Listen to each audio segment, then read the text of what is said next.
இங்க இருக்கு இந்தியா, இங்க இருக்கு அமெரிக்கா அப்படின்னு நம்ம அமெரிக்கா போய் பார்த்தோம்னா அங்க ஆமிஷ்னு ஒரு டைப் ஆஃப் பீப்புள் இருக்காங்க.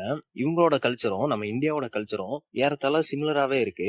சோ அதுல என்னென்னலாம் சிமிலரா இருக்குங்கிறத இந்த ஷார்ட்ஸ்ல பார்க்கலாம். First agriculture. இந்த ஆமிஷ் பீப்புள்லாம் டெக்னாலஜி பெருசா யூஸ் பண்ண மாட்டாங்க. நம்ம ஊர்ல அப்பெல்லாம் எப்படி விவசாயம் பண்ணோமோ அதே மாதிரிதான் இவங்களும் விவசாயம் பண்றாங்க. இந்த கல்லையும் மண்ணையும் நோண்டி அதை நம்பியே வாழ்க்கையை ஓட்டிக்கிட்டு இருக்காங்க. Second family.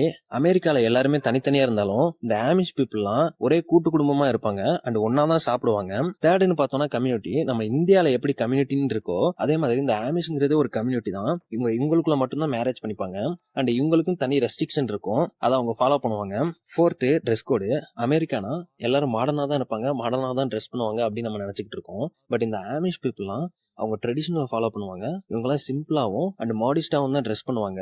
இவங்க பண்ணக்கூடிய எல்லா விஷயமுமே நம்ம ஊர் கலாச்சாரம் மாதிரி ஓரளவு சிமிலரா தான் இருக்கு. இந்த மாதிரியான விஷயத்தெல்லாம் பார்க்கும்போது அந்த காலத்திலேயே இந்தியாவுக்கும் அமெரிக்காவுக்கும் என்ன தொடர்பு இருக்கு அப்படிங்கிற மட்டும் ஒரு டவுட் வருது. சோ இப்பெல்லாம் பார்க்கும்போது அந்த காலத்திலேயே இந்தியன் பீப்புள்ஸ் நிறைய இடத்துக்கு போயிருப்பாங்கிற மாதிரி ஒரு டவுட் இருக்கு. உங்களுக்கு இப்படி என்ன டவுட் வருதுங்கிறத கீழே கமெண்ட் பாக்ஸ்ல கமெண்ட் பண்ணுங்க.